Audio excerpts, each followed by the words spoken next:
여러분 지난 부활주일 보내면서 그 부활의 은혜 또 말씀에 주시는 그 메시지들을 제가 다시 묵상하면서 한 주를 보냈습니다. 여러분 부활은요, 예수님의 부활은 지난주로 끝난 것이 아니고 여전히 오늘도 동일하며 매주 매 순간 그 은혜와 능력과 영광으로 또한 우리가 살아감을 믿으시기를 주님의 이름으로 축원합니다. 여러분 지난 주일 저는 깜짝 놀랐어요. 이 부활 주일 저희 찬양 축제를 통해서 구역들이 그렇게 준비를 하고 또 하나님을 높여드리고 영광을 올려드리는 그 모습을 보면서 제 마음이 감동이 되고 은혜가 되고 참 행복한 그런 시간이었던 것을 보게 됩니다. 애쓰고 수고하신 모든 분들을 축복하고요, 오직 하나님께만 영광 돌리는 우리 모두가 되실 수 있기를 바랍니다. 제가 얼마 전 2023년도 전 세계 행복지수 아마 조사를 했던 것 같아요. 그 부분이 나온 걸 봤는데 전 세계 행복지수 여러분 어떨까요? 1위는 여전히 보니까 뭐 몇 년째 변치 않고 있어요. 핀란드가 1위입니다. 두 번째 2위가 덴마크, 3위가 아이슬란드, 4위가 이스라엘 이렇게 나가죠. 이 북유럽이 행복지수로는 강세구나 그런 생각을 하게 됐습니다. 궁금해서 대한민국을 봤습니다. 그랬더니 57위입니다. 일본이 47위고요. 말레이시아가 53위입니다. 말레이시아보다 못하고 좀 상황이 그렇더라고요. 사실 다른 많은 나라들은요, 대한민국을 부러워합니다. 급속도로 경제 성장을 이룩한 나라, 그리고 기적의 나라라고 얘기합니다. 그러나 국민의 대부분은 나는 힘들다, 나는 잘 못 살고 있다, 그렇게 인식을 하고 있다라고 하는 것이죠. 제가 OECD 국가의 안에서 어떨까라고 한번 좀 살펴보았습니다. 여러분 OECD 국가의 행복지수는요, 전체 37개국 중에서 35위더라고요. 굉장히 낮은 편입니다. 그런데 자살률은 전체 1위입니다. 압도적이더라고요. 여러분 나라의 인프라와 이 환경은 계속적으로 잘 발달돼 가고 있죠. 제가 운전을 해보면요, 이 도로가 발달되어 있는 것들은요, 너무 놀랍습니다. 내비게이션이 없으면 운전하기 어렵고요, 길 찾아가기 어렵습니다. 이제는 내비게이션이 있어도 출구가 여러 개가 있고 연결된 도로가 많다 보니까 어느 길로 가야 될지를 모를 때가 사실 많이 있어요. 그래서 여러분 그 도로에 보면요, 파란 선, 빨간 선 이렇게 나눠질 정도로 사실 그렇게 많은 인프라가 준비되는 나라가 대한민국입니다. 그렇지만 개인의 삶은 많은 힘들고 어려운 그런 인생이라고 고백하고 있다라고 하는 거예요. 여러분 사실 행복지수가 모든 사람의 절대적인 그런 행복, 또 마음의 평강, 또 기쁨 이런 거 다 말하지는 않습니다. 그러나 우리가 한번 눈여겨볼만 하다라고 하는 것이죠. 여러분 이러한 분위기에서 사실 중요한 것은 우리 믿는 그리스도인들은 어떻게 생각하고 어떻게 살아가고 있느냐라고 하는 것입니다. 여러분 세상의 사람들보다 사실은 의미 있고 또 감사가 넘치는 삶이 되지 못하고 있다면 오늘 우리가 말씀을 통해 은혜를 받고 하나님이 주시는 그 사랑과 우리 돌보시는 은혜가 있음에도 불구하고 우리가 누리지 못하고 있다면 우리는 무언가 잘못되고 있는 것을 우리는 점검해 보아야 된다라고 하는 것입니다. 성경은 우리가 이미 생명을 받고 그 복을 누리고 있고 그리고 풍성한 삶이 주어졌다고 말하고 있기 때문입니다. 오늘은 예수님께서 제자들을 만나시고 그들에게 예수님이 어떠한 존재이신지에 대해서 설명해 주시는 그런 장면이 나옵니다. 오늘 이 말씀을 통해서 주께서 주시는 참된 은혜와 평강이 무엇인가? 험악한 이 땅 가운데 우리는 어떻게 살아가야 되는가? 우리 그리스도는 어떠한 은혜를 누리고 있는 자인가를 다시 한번 깨닫고 우리 이 말씀을 통해서 힘을 얻고 주께서 허락하신 사명의 길, 믿음의 길을 온전히 걸어가는 그러한 저와 여러분 우리 모두가 되실 수 있기를 주님의 이름으로 축원합니다. 할렐루야. 첫 번째 함께 나누기 원하는 것은요, 평강은 우리 주께로부터 오는 것이라고 하는 겁니다. 오늘 본문의 말씀은 오병이의 기적 그 직후에 벌어진 일입니다. 여러분 잘 아시는 오병이의 기적은 물고기 2마리와 보리떡 5개를 가지고 여러분 10,000명이 넘는 그 사람들이 함께 그 자리에서 먹고 배불리, 아주 배불리 먹고 남을 정도로 그런 놀라운 기적이 역사가 일어났습니다. 사람들은 깜짝 놀라고요. 예수님을 왕으로 삼으려고까지 했습니다. 성경에 나오지요. 예수님이 주님의 때가 그때가 아닙니다. 또 예수님은 이 땅에 왕으로 오신 것이 아니라 십자가의 고난과 죽으심으로 사명을 감당해 오셨지요. 예수님이 서둘러 어떻게 합니까? 제자들이 이제 정신이 없는 거예요. 그래서 빨리 제자들을 배에 태워서 갈릴리 호수 건너편 마을로 먼저 보내게 됩니다. 그리고 예수님이 이 사람들을 이제 환송해주고 본인은 산으로 올라가서 하나님 앞에 깊이 기도하게 된다라고 하는 것이죠. 하나님 앞에 기도하고 있는데요. 문제는 이겁니다. 24절에 보면 배를 타고 먼저 건너가고 있었던 그러한 제자들이요. 여러분 큰 바람이 일어나면서 앞으로도 가지 못하고 물결은 일고 바람을 불고 그러면서 두려움 가운데 죽을 위기에 놓여지게 되어졌다고 하는 거예요. 여러분 우리 예수님은요. 편하게 기도도 못하십니다. 기도하시다가 급하게 어떻게 하셨어요? 무리를 건너가지고 걸어서 제자들에게 다가가고 계셨다고 하는 거예요. 여러분 제자들이 위기에 빠진 그들을 향해 나아가십니다. 그리고 그들에게 이제 평안케 하십니다. 그 장면이 오늘 본문의 말씀이고요. 그 뒤에 보면 뒤에 말씀을 드리겠지만 베드로가 예수님이 오라고 하시면 내가 걸을 수 있습니다. 무리를 걷는 장면이 오늘 본문의 말씀에도 나오게 됩니다. 그럼 25절 한번 보실까요? 25절입니다. 우리 같이 읽겠습니다. 시작. 밤 사경에 예수께서 바다 위로 걸어서 제자들에게 오시니. 밤 사경이라고 하는 것은요, 로마식 그 시간대를 말하고 있는데요. 밤 사경은 새벽 3시에서 새벽 6시 사이 정도를 말합니다. 여러분, 이 때는요, 가장 어두울 때입니다. 동트기 전이죠. 그리고 가장 추울 때입니다. 여러분, 이스라엘 백성들의 그 땅은요, 계절 또 그때에 따라 좀 다르지만 낮에는 굉장히 덥지만 밤에는 굉장히 춥고 서늘하다고 해요. 가장 춥고 가장 외롭고 가장 두렵고 가장 어두울 그때에 그들은 어려움 가운데 직면하고 있었다라고 하는 겁니다. 그러나 예수님은 그들을 외면하지 않으셨습니다. 급하게 무리를 걸어서라도 그들에게 다가와 주시고 있는 것을 보게 됩니다. 근데 예수님이 그들에게 다가오자 제자들은 어떻게 했어요? 유령이 오는 것이 아니라고 말하면서 굉장히 두려웠다고 하는 것이죠. 여러분 그때 주님 말씀하시기를 어떻게 말씀하시면 27절입니다. 굉장히 중요한 말씀인데요. 우리 같이 읽겠습니다. 시작. 예수께서 즉시 이르시되 안심하라 나니 두려워하지 말라. 아멘. 여러분 이 사건은요 사실 사복음서 전체에 다 나올 정도로 굉장히 중요한 사건입니다. 그리고 우리에게 주시는 강한 특별한 잊지 말아야 될 메시지가 포함되어 있다라고 하는 것이죠. 우리는 여기서 말하는 안심하라 내니 두려워하지 말라라고 하는 말씀에 우리 주목해 보아야 되지요.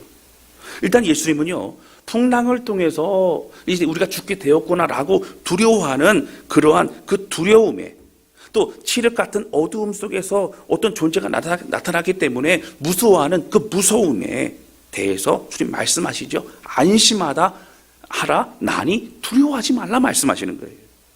여러분 여기에 내니 두려워하지 말라라고 하는 것은 무엇이냐면 뒤에 더 설명드리겠지만 에고에임이라고 하는 거예요. 오늘 설교의 제목입니다. 에고에임이 나다 나는 누구누구다 라고 하는 뜻이면서 에고에임이는 나다라고 하는 거예요. 내가 여기 있다 나다 나야 이제는 걱정하지 마라 그리고 안심하라 그 내용이 포함되어 있는 그 단어가 바로 에고에임이라고 하는 것입니다. 여러분 지금이야 번호키를 가지고 현관문을 열고 들어오지 않습니까? 보통 여러분 그렇죠? 예. 근데 제가 보니까 현관문을 번호키를 누르는 소리를 들으면 대충 누군지 알 것 같더라고요.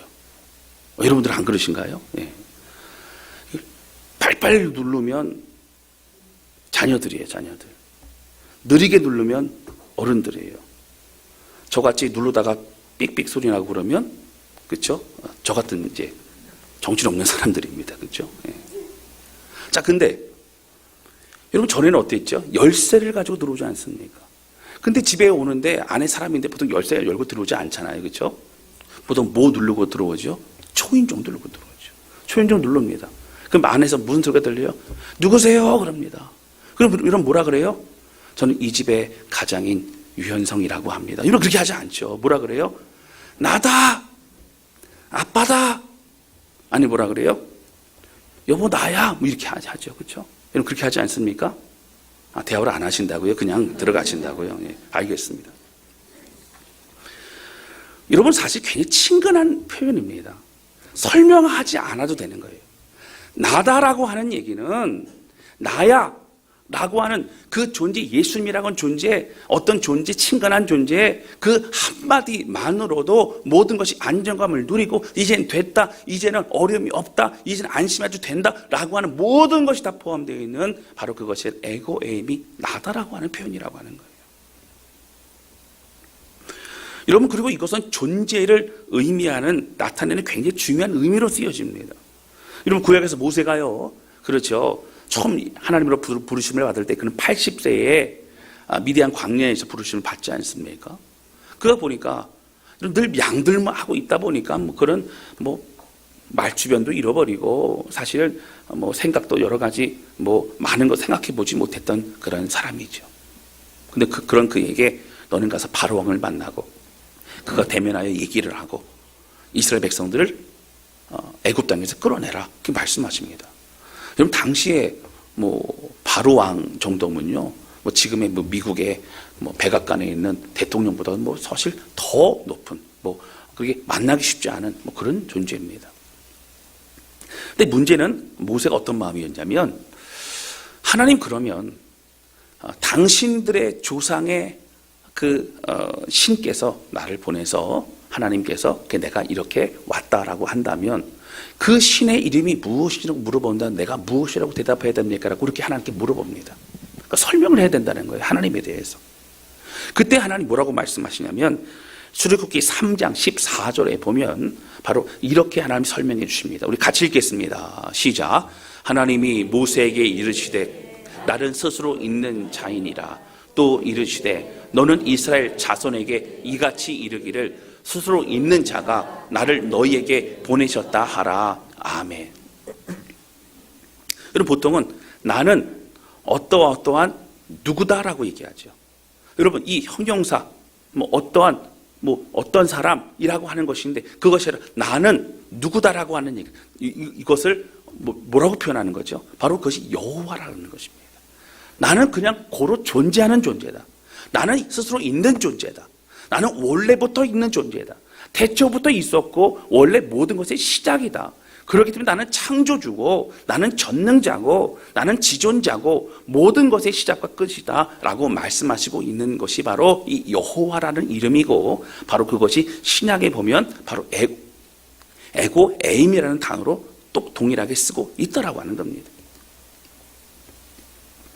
여러분 이렇게 I am who I am, 바로 나는 나다라고 하는 거, 내가 여기 있다라고 하는 거, 이 단어가 사실 굉장히 중요한 겁니다. 굉장히 친근한 표현이면서도 가장 완전하고 또 안정적인 그러한 위로와 확신과 평강을 주는 표현이 바로 이 표현이라고 하는 거예요. 내가 여기 있다. 근데 나는 이 세상 모든 만물을 창조한 창조다요. 나는 지존자요. 나는 전능자인데 내가 너를 사랑하고 내가 너와 함께하는, 내가 너에게 다가가는, 내가 여기 있다. 너는 잊지 말라 말씀하시고 있다라고 하는 겁니다. 여러분 에고 에이미는 의지적인 표현입니다. 잊지 말라는 거예요. 기억하라는 겁니다. 내가 여기 있다는 겁니다. 여러분 에고 에이미는 멀리서 말하는 것이 아니라 옆에 가까이서 말하고 있는 겁니다. 예수님이 함께 하심을 알 때에 제자들은 두려워하지 않을 수 있었습니다. 안심할 수 있었어요. 이제 무엇을 향해 가려고 했는지, 어떤 방향인지, 어떤 사명인지 다시 깨닫고 그들은 멈추었던 그 길을 갈 수 있었습니다. 여러분 예수님께서 십자가에서 죽으시고 부활하신 이후에 예수님의 그 사역은 부활하시기 이전과 이후의 사역이 완전히 달라졌지요. 부활하시기 이전에, 죽으시기 이전에 그 사역은 가르치시고 또 말씀을 선포하시고 또 병자들 치유하시고 하는 모든 그런 사역들이 있었습니다. 그러나 예수님은 부활하신 이후에 승천하시까지 40일 동안 주께서 특별히 다른 것이 아니라 믿는 자들에게 부활하신 모습을 보여주심으로 주님의 십자가 사건과 부활이 어떤 의미인지에 대해서 계속적으로 말씀해 주셨습니다. 근데 예수님께서 그 많은 믿는 자들에게 나타나실 때에, 제자들에게 나타나실 때 늘 하셨던 말씀이 무엇이냐면 바로 이것이에요. 너희에게 평강이 있을지어다, 이렇게 말씀하셨습니다. 여러분, 평강이 뭘까요? 바로 헬라어로는 에이레네입니다. 구약으로 보면 그 히브리어로는 바로 샬롬이라고 하는 겁니다. 여러분, 이것은 무엇입니까? 바로 그냥 평강이 하늘로부터 오는 평강입니다. 하나님이 주신 평강입니다. 그냥 내 마음 편안한 그런 평강이 아닙니다. 여러분, 주께서 함께 하심으로 바로 아까 말씀드렸던 에고에임이 내가 여기 있다, 나다라고 하는 그 주님으로 인하여 느끼는 그 평강을 우리는 에이렌의 이 평강이라고 말할 수 있더라고 하는 거예요. 요한복음 20장 19절에 보면 예수님이 부활하신 이후에 제자들을 만나는 장면이 나옵니다. 한번 보실까요? 자, 한번 보시겠습니다. 이날 곧 안식 곧 첫날 저녁 때에 제자들이 유대인들을 두려워하여 모인 곳에 문들을 닫았더니, 여러분 잘 보셔야 됩니다. 예수님께서 유대인들, 특별히 종교 지도자들, 또 여러분 유대 많은 사람들은요 소요를 느끼면서 예수를 십자가에 못 박아라 그렇게 외쳤습니다. 여러분, 예수님 돌아가셨어요. 그리고 나서 어떻게 됩니까? 부활하시고 난 이후에 그들은 두려웠어요. 문을 잠갔어요. 그들이 우리를 또 잡으러 오지 않을까라는 두려움이 있었어요. 바로 그때입니다. 예수께서 오사 가운데 서서 이르시되 너희에게 평강이 있을지어다. 여러분, 혹자들은 이렇게 얘기하죠. 목사님, 아니 문이 닫혀 있는데 문을 뚫고 이렇게 예수님 들어오신 거 아닙니까? 죽으셨던 분이 지금 오신 거 아닙니까? 그러니까 두려우니까 겁이 나서 귀신이 아닐까? 이렇게 얘기를 한다는 거죠. 여기 유령이라고 나오지만, 그리고 표현되어 있지만, 사실 여러분 뭐예요? 귀신이지 않을까? 이런 어떤 그런 두려움이 있는 것이죠. 여러분, 그런 것 때문에 평강을 있을지어다라고 말한 것이 사실은 아니에요. 그것도 포함이 되겠지만, 이 평강은 뭐예요? 내가 부활의 의미를 너희가 모르겠느냐? 내가 부활하고 승리하고 모든 것을 다 이제 사망 곳에 이기고 이미 모든 이 능력과 은혜가 너희에게 있는 것을 너희는 모르겠네. 이 은혜와 평강 너희가 가지라고 하는 거예요. 이것을 잊지 말라고 하는 겁니다. 그 말씀으로 하시는 거예요. 여러분, 21절에 보면요, 또 제자를 또 만나시는 장면이 나오죠. 21절입니다. 우리 같이 읽겠습니다. 시작. 예수께서 또 이르시되 너희에게 평강이 있을지어다. 나를 보내신 것 같이 나도 너희를 보내노라. 아멘. 평강을 가지고, 이 평강을 가지고 너희는 떠나가라, 너희는 사명 가지고 나아가라, 그렇게 내가 보낼 것이다, 주님 말씀하십니다. 그리고 26절입니다. 26절은 또 만나시는데, 이때는요 언제냐면 도마, 의심하는 도마, 나는 주님의 손가락과 옆구리에 손가락을 넣어봐야 내가 알겠다, 이렇게 얘기를 할 그때입니다. 이미 다른 제자들은 예수를 만났어요. 그런데 뭐라고 하시죠? 여드레를 지나서 여러분 시간이 흘렀습니다. 제자들이 다시 집 안에 있을 그때 도마도 함께 있고 문들이 닫혔는데 예수께서 오사 가운데 서서 이르시되 뭐라고 하셨어요? 너희에게 평강이 있을지어다. 여러분, 만약에 예수님의 존재에 대해서 귀신이 아닐까 이런 걱정이 있다면 처음 만났을 때 이렇게 말하실 수 있지만, 그러나 지금도 여전히 너희에게 평강이 있을지어다 왜 말씀하시는 거예요? 그런 게 아닙니다. 내가 너희에게 주는 평강을 너희는 가지고 있어라. 그 평강이 너희를 살리고 너희 앞길을 이제 믿음으로 담대히 걸어갈 수 있게 한다라고 하는 거예요. 여러분, 제자들에게 예수님 나타나셨지요. 예수님의 부활은 죽으신 줄 알았는데 살아나셔서 다행입니다. 그냥 큰일 날 뻔했습니다. 이런 정도 그래서 안심하라, 안도하라는 그런 말씀이 아닙니다. 사망 곳에까지도 이기시고 승리하셨기 때문에 이 모든 승리, 궁극적인 승리를 이루셨음을 깨닫고 그 승리가 나의 것임을 알 때에 바로 이 평강을 누릴 수 있다라고 말씀하시는 거예요.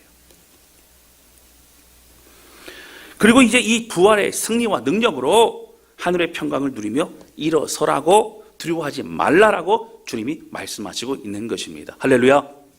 동일해요, 여러분. 우리에게도 이 평강이 주어졌습니다. 여러분, 이 평강을 누리라는 거예요. 이 평강을 가지고 여러분 승리하라고 하는 겁니다. 할렐루야. 여러분, 세상의 사람들은요, 무엇을 추구하죠? 편안함을 추구합니다. 여러분, 침대만 해도 뭐라 그래요? 이 편안함을 표현하다가 어떻게 표현할까 그러다가 침대는 과학입니다. 이렇게 표현도 하고요. 결국 뭐라 그래요? 흔들리지 않는 편안함 그러더라고요. 옆에서 움직이고 흔들려도 어떻게 해요? 나는 안 흔들리는 거예요. 그런 편안함까지 있죠. 그리고 가전제품, 가구 이런 거 보면요, 계속 뭐에 대해서 집중해요? 편안함, 편리함에 집중합니다. 귀찮아요. 한 번이라도 덜 가게 하고 싶고 덜 움직이고 싶고 막 그래요. 요즘은 여러분 청소 어떻게 로봇가 왔다 갔다 청소를 하고요. 제가 전에 어느 집에 신방을 갔더니 로봇가 청소하다가요, 어떻게 해요? 본인이 다시 제자리로 가더니요, 충전도 하고 그리고 먼지도 뿜어내고 그리고 다시 또 움직이고. 제가 깜짝 놀랐어요. 우리가 할 게 없어요. 조금이라도 덜 움직이게, 조금이라도 더 편안하게 하고 싶은 그런 사람들의 욕구를 충족시켜주고 있는 겁니다. 여러분, 요즘 설계하는 아파트도 새로 나온 자동차도 편리함과 편안함을 추구합니다. 그리고 그것을 강조하고 목숨을 겁니다. 여러분, 왜 그렇습니까? 이것은 오히려 우리의 삶이요, 편안하지 않다라고 하는 거예요. 여러분, 우리의 삶이 평강하지 않다라고 하는 것을 얘기해 주는 겁니다. 그렇기 때문에 마음이 힘들고 지친 우리 일상 속에서 이제는 어떤 물리적인 그런 도구들을 통해서 우리가 값을 치르더라도 내가 보다 뭔가 편안하고 뭔가 안식할 수 있는 것을 자꾸 찾고 있는 것이라고 하는 것이죠. 그러나 여러분, 정말 우리가 행복할 수 있고 우리에게 만족을 주는 것은 편안함이 아닙니다. 정말 중요한 것은요, 마음의 평강이라고 하는 거예요. 아무리 좋은 것을 먹고 아무리 좋은 환경에 살아도 걱정과 근심이 있고 마음이 편안하지 않으면, 평강이 없다면 여러분, 이 모든 것은 기쁨이 없게 된다라고 하는 거예요. 여러분, 우리의 삶에 아무 일이 없고 그래서 마음조차 고요하고 그럴 수 있다면 좋겠지만, 여러분, 제가 말씀드리지만 환경으로 인하여 평안을 얻기는 여러분 어렵습니다.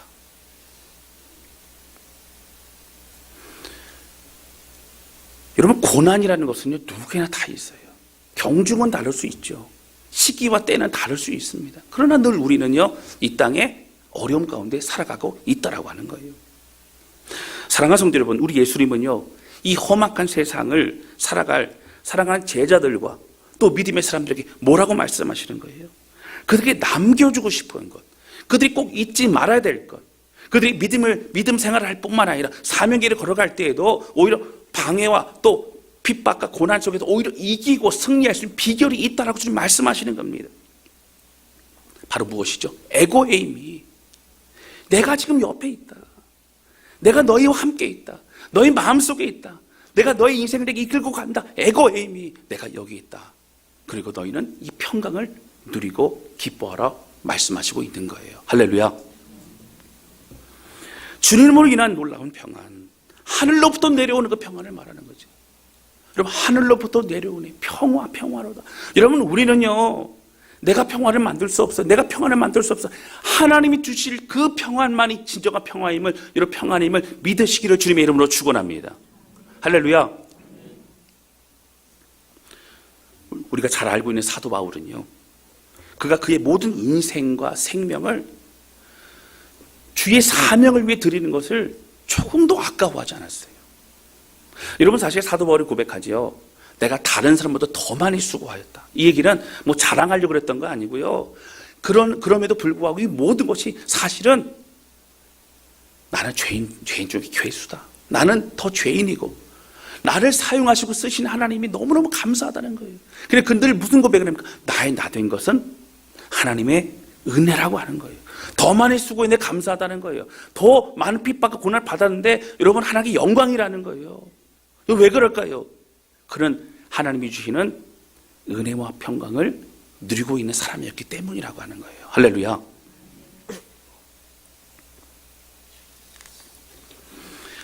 사도 바울이 대부분의 서신서에서 늘 인사할 때 뭐라고 하죠? 이렇게 합니다. 하나님 우리 아버지와 예수 그리스도로부터 은혜와 평강이 너희에게 있기를 원하노라. 할렐루야. 사도 바울이 누리고 있는 은혜와 평강, 환경과 상황에 따라서 마음이 왔다 갔다 하고 오늘은 좀 좋네, 내일은 좀 나쁘네, 뭐 이런 것이 아니라 하나님으로 인해서 내 옆에 계신 에고 에임이 내가 여기 있다, 내가 여기 있어, 걱정하지 마라 말씀하시는 주님이 함께 하심으로 인한 은혜와 평강, 그것을 사도 바울이 느꼈기 때문에 사도 바울은 모든 선서를 받는 그 편지를 읽는 교회와 성도들도 그 은혜와 평강을 누리기를 원하고 있다라고 하는 것이죠. 여러분, 스데반 집사는 어떻습니까? 예수님이 승천하시고 난 이후에 그들이 함께 모여서 마가에들 학교에서 기도할 때에 성령의 충만함이 있었습니다. 그리고 그 가운데 베드로와 또 많은 제자들은 아까 반대 말씀을 선포하지 않습니까? 근데 그때는 여러분 절기였어요. 절기 때는 다른 지역, 다른 나라에 살던 사람들이 절기 지키기 위해서 찾아왔던 사람들이 그 복음 들고 성령의 특별한 역사가 있어서 3,000명이면 5,000명이 눈물을 흘리며 회개하고 돌아오는 일들이 일어납니다. 근데 여러분, 스데반이 함께 담대히 선포했던 그때는요, 주변에 누가 있었어요? 종교 지도자들, 또 유대인들, 강성의 사람들이 있었어요. 그러니까 사실은 스데반이 그가 하나님이 주신 뜨거운 마음과 하나님이 주시는 그 특별한 그 마음이 아니었다면 그는 뭐 그렇게 말하지 않았을 수도 있죠. 그는 알았어요. 돌에 맞아 죽을 줄 알았어요. 너희가 죽인 예수가 바로 메시아다. 너희가 죽인 예수가 하나님의 아들이다. 이런 얘기를 담대히 선포하고 있는 이 스데반을 결국 어떻게 됩니까? 그는 돌로 맞아 결국 죽게 됩니다. 피를 막 절절 흘리게 되죠. 근데 성경은 뭐라고 얘기하죠? 스데반의 얼굴을 보니까 그는 천사와 같았다요. 천사 같았다는 얘기는 무슨 얘기예요? 마음에 평강이 있었어요. 여러분, 왜 평강이 있어요? 여러분, 스데반 집사의 눈이 열립니다. 하늘을 보니까요, 자기를 기다리는 천군 천사와 그리고 또 믿음의 선진들이 다 환영하고 있는 거예요. 예수님의 보좌에서 일어나서 어서 와라, 내가 기다리고 있다 말씀하시는 거예요. 여러분, 그렇습니다. 가장 두렵고 무서운 그 순간에 여러분, 스데반은 어떤 걸 느끼고 있어요? 하늘에서부터 오는 평강을 누리고 있다라고 하는 거예요. 그는 죽을 줄 알면서 그렇게 감당할 수 있었어요. 그 어떤 것보다 그의 마음은 뜨겁습니다. 그의 마음은 주님의 평강과 은혜로 충만하고 가득했다고 하는 것이죠. 사랑하는 성도 여러분, 우리가 평안을 찾을 수 있는 환경은 없습니다. 여러분, 환경에서 평안을 찾을 수 없어요. 우리가 상황을 통해 우리가 세상에서 말하는 어떤 목표를 이룸으로 어떤 성취를 함으로 우리가 편안함을 찾으려 한다면 결국 실패할 수밖에 없더라고 하는 거예요. 이것은 우리가 잘 아는 여러분 전도서에 나와 있는 솔로몬도 모든 걸 다 누려보고 해봤지만 그는 결국 이 땅은 헛되다고 말합니다. 사실은 이 땅에서 이 모든 어떤 물질과 환경과 소유를 통해 우리가 완전한 만족감을 느낄 수는 없다라고 하는 거예요. 사랑하는 성도 여러분, 우리가 이 땅을 살아가면서 결국 고통과 두려움, 낙심과 환경으로 늘 우리를 힘들게 합니다. 여러분, 그러나 그 안에서도 우리 주 예수 그리스도로 인하여 누리는 평강이 저와 여러분들 모든 삶 가운데 있으시기를 주님의 이름으로 축원합니다. 여러분, 어떤 청년이요, 자기 평생의 생애에서 이런 거는 내가 다 좀 갖고 싶습니다. 그걸 누려보고 싶습니다. 라고 하면서 리스트를 막 적었다 그래요.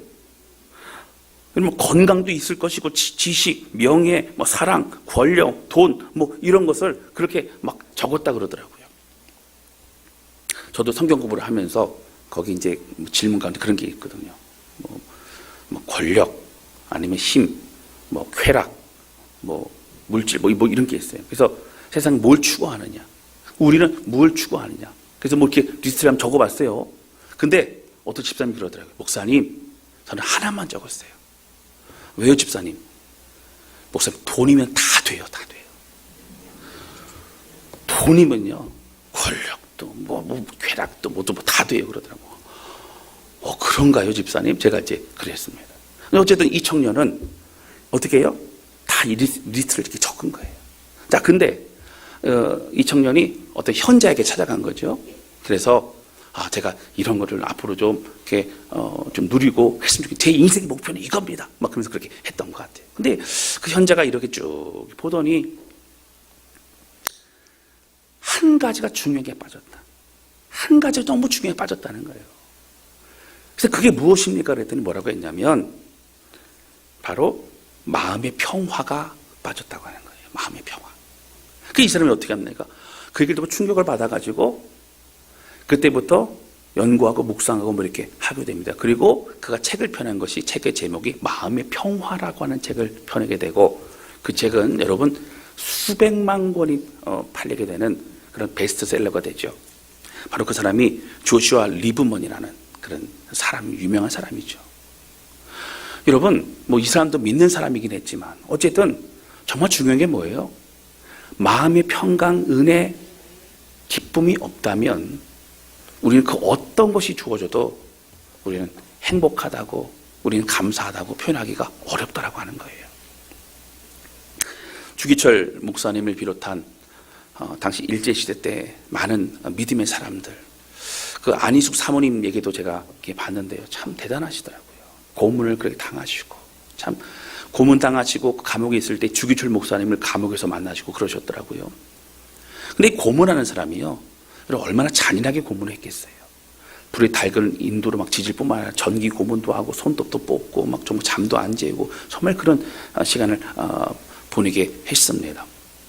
근데 여러분, 그렇게 뭐 전기로 아니면 뭐 불로 지지고 막 그럴 때예요. 얼마나 고통스럽겠어요. 비명을 지르고 그러지 않았겠습니까? 그 주기철 목사님도 막 비명을 지르고 막 그랬다는 거예요. 근데 비명을 지르다가 그것을 띄게 되면 어떻게 돼요? 그 순간 다시 얼굴에 정말 이루 말할 수 없는 평안이 찾아온다는 거예요.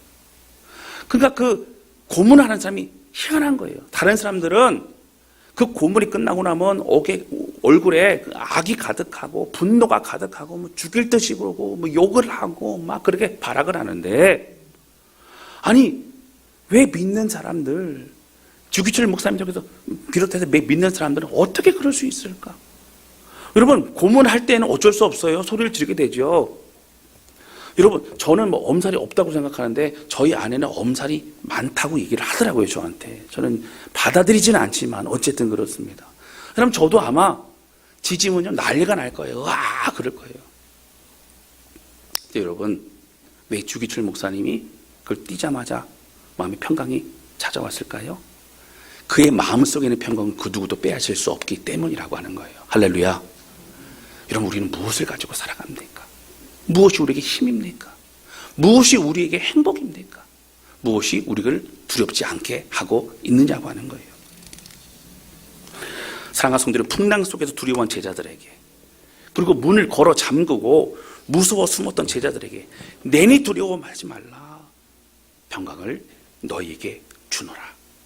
여러분, 그 마음을 깨닫는 우리 모두가 되실 수 있기를 주님의 이름으로 축원합니다. 그 평강, 그 놀라운 주님의 평안으로 이 땅을 살아가는 우리 모두가 되어서 여러분, 고통과 어려움 속에서 기도하는 성도들의 가정이 참 많이 있죠.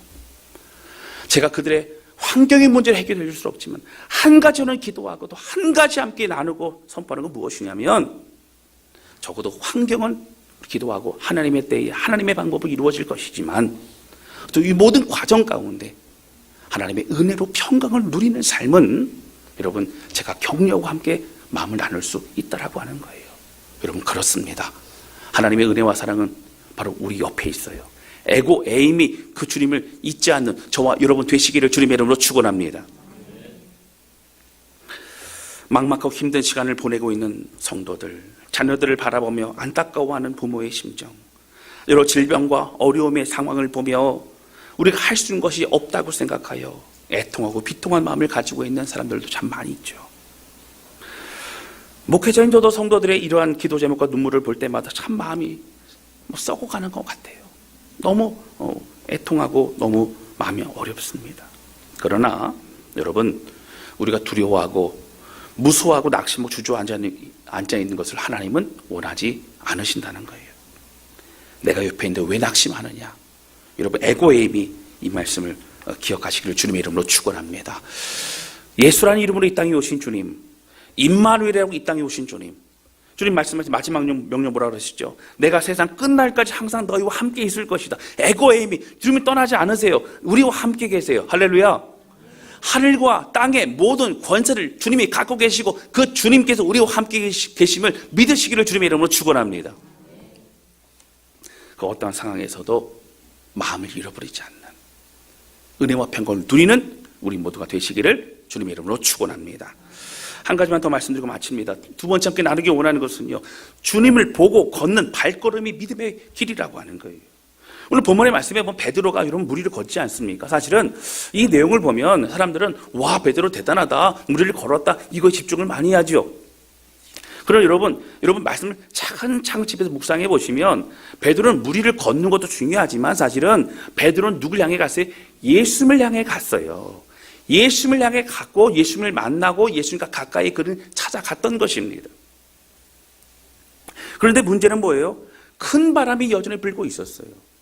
여러분, 베드로가 말씀해 보면 물에 들어가자마자 발을 내딛자마자 푹 들어간 게 아니고요. 어떻게 걷다가 보니까 예수님을 바라보며 걸었는데 이제는 뭐가 보이기 시작해요? 파도가 보이기 시작합니다. 바람이 보이기 시작합니다. 이런 바람이 보인다는 표현은 뭐예요? 들리고 두렵고 그것이 인식이 되어지고 있다라고 하는 거예요.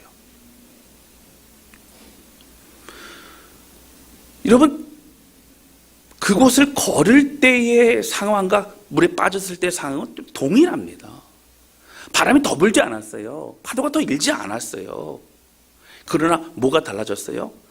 예수를 바라보며 걸었던 베드로가 이제는 뭘 보기 시작합니까? 두려움을 보기 시작해요. 환경을 보기 시작해요.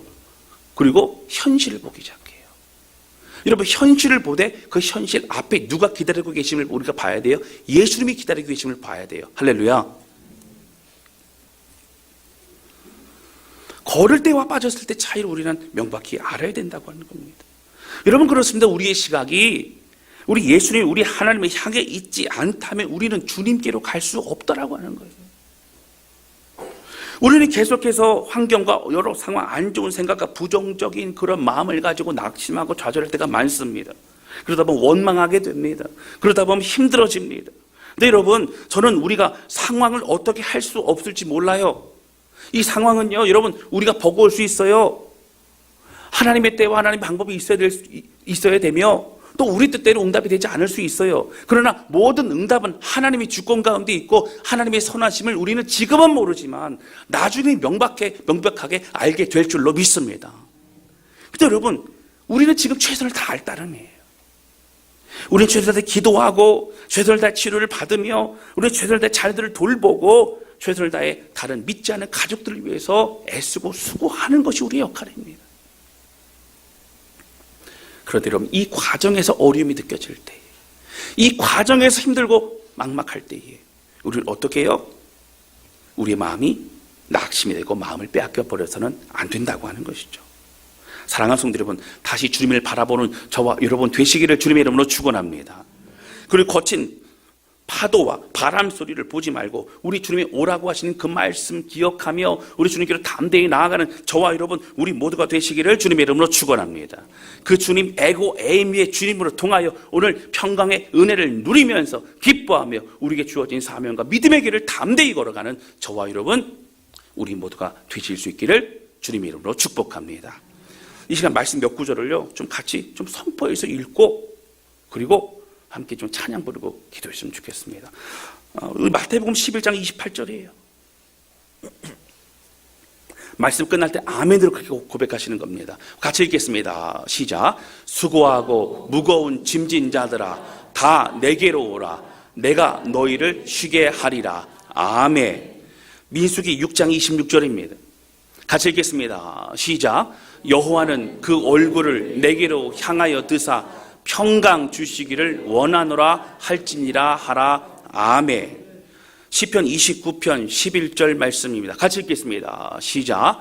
여호와께서 자기 백성에게 힘을 주심이여 여호와께서 자기 백성에게 평강의 복을 주시리로다. 아멘. 시편 4편 8절 말씀입니다. 우리 같이 읽겠습니다. 시작. 내가 평안히 눕고 자기도 하리니 나를 안전히 살게 하시는 이는 오직 여호와이시니이다. 아멘. 요한복음 14장 27절입니다. 같이 읽겠습니다. 시작. 평안을 너희에게 끼치노니 곧 나의 평안을 너희에게 주노라. 내가 너희에게 주는 것은 세상이 주는 것과 같지 아니하니라. 너희는 마음에 근심하지도 말고 두려워하지도 말라. 아멘. 마지막입니다. 요한복음 16장 33절입니다. 같이 읽겠습니다. 시작. 이것을 너희에게 이르는 것은 너희로 내 안에서 평안을 누리게 하려 함이라. 세상에서는 너희가 환난을 당하나 담대하라. 세상을 이기었노라. 아멘. 할렐루야. 아멘. 여러분, 하늘로부터 오는 평강, 에고에이미 주님의 놀라운 은혜의 그 평강, 은혜와 평강을 누리며 살아가는 저와 여러분 우리 모두가 되시기를 주님의 이름으로 축복합니다. 이 시간 찬양 주 앞에 부르면서 기도하는 시간을 갖도록 하겠습니다.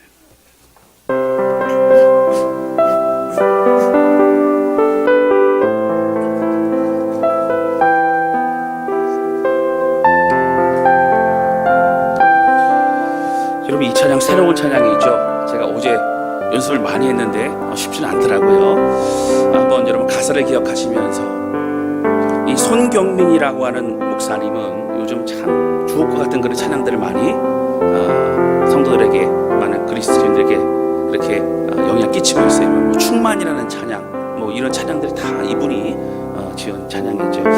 침신대 교회 음악 겸임 교수로 활동하시고, 또 정말 마음을 다해 또 전 세계 많은 또 유학생들을 위해서 코스타 강사로도 활동하시는 분입니다. 언젠가 저 우리 교회에 함께 모시고 찬양 간증 집회, 찬양 집회 좀 했으면 좋겠어요. 이분이 참 힘들고 어려운 그런 인생 속에서, 그러나 주님만이 나에게 가장 큰 소망이다, 은혜라는 것을 고백을 합니다.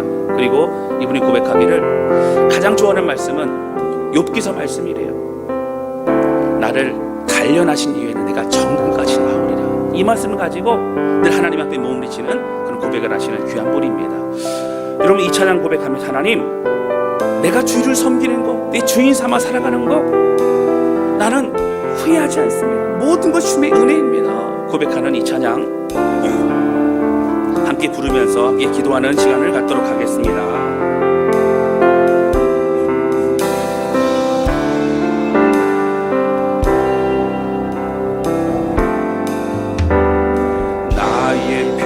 평생에 가장 복된 일을 내가 예수님을 만난 것이야. 나의 평생에 가장 사랑한 일을 내가 예수님을 주로 섬긴 것이라. 이 세상 살 동안 내가 걷는 길 때론 험하여서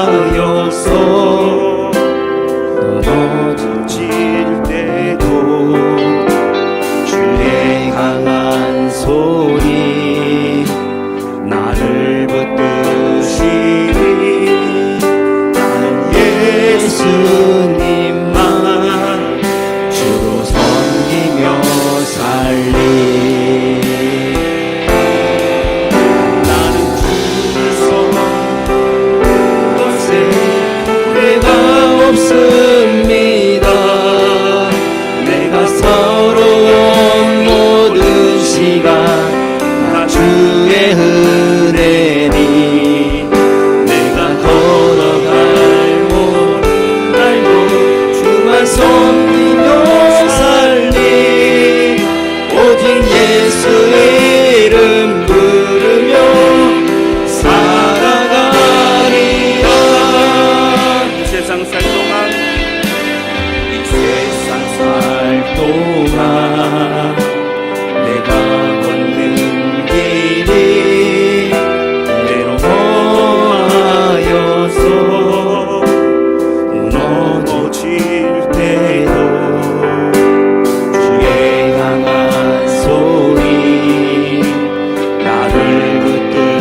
살아갈 때에 우리의 환경은 우리를 행복하게 할 수 없습니다.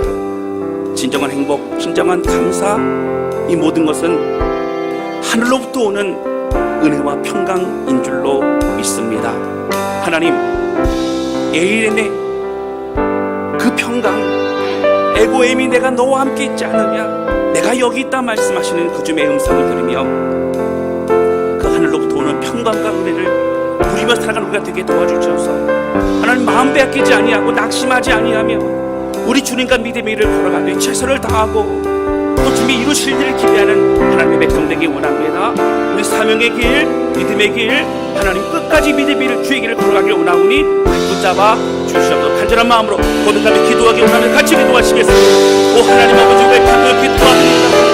에고에임이 말씀하신 주님, 내가 너와 함께하고 있다, 내가 여기 있다, 내가 너의 삶을 이끌어간다 말씀하신 주님 감사합니다. 하나님, 그 주를 인하여 우리 마음에 한량한 은혜와 평강을 누리며 살아갈 뜻이고 역사해 주시기를 원합니다. 부활의 주님, 우리와 함께 하신 주님, 그 은혜의 주님, 그 주님 안에 모든 것 되심을 고백합니다. 아버지 하나님의 소원하는 모든 손들을 붙잡아주셔서 기도와 고통과 눈물 가운데 있을지라도 그 마음만큼은 더욱더 풍성한 은혜의 삶을 붙잡아주시고 우리 주님과 함께 끝까지 믿음을 걸어갈 수 있도록 아버지 주님을 도와줘 주시옵소서. 우리와 함께 하신 하나님, 홀로 영광 받아주시고 우리의 모든 손들이 심령을 새롭게 하여 주시옵소서. 하나님 아버지, 오늘 말씀을 통해서 풍랑과 바람 때문에 두려워하고 다 죽게 되었다고 말하는 두려웠던 제자들을 급히 무리를 걸어서 찾아오신 예수님, 그리고 말씀하시기를 안심하라, 내니 두려워하라. 어떤 고난과 고통과 어려움이 있을지라도 에고엠이 내가 너희 옆에 있다, 내가 여기 있다, 낙심하거나 좌절하지 말라 말씀한 주님 감사합니다. 에고에미의 주님을 통하여 오늘 하늘로부터 오는 그 놀라운 평강 은혜를 누리게 하여 주시고, 그러므로 주님, 마음을 빼앗겨 고통 가운데 좌절하지 아니하고 오늘 우리가 허락하신 살아계신 그 주님의 은혜를 바라보며 끝까지 믿음의 길을 걸어갈 수 있도록 붙잡아 주옵소서. 특별히 하나님, 우리 찬양의 고백과 같이 우리 예수님을 나의 주님으로 모시고 살아가며 주님을 섬기는 이 모든 우리 인생과 믿음의 삶이 절대 후회하지 않은 것은 우리가 이미 받은 은혜와 상이 너무나 크기 때문입니다. 그 은혜와 평강을 누리며 끝까지 간증의 고백을 흘러넘치는 우리의 삶이 되게 하여 주옵소서. 모든 성도들 축복하여 주옵소서. 예수님의 이름으로 기도하였습니다.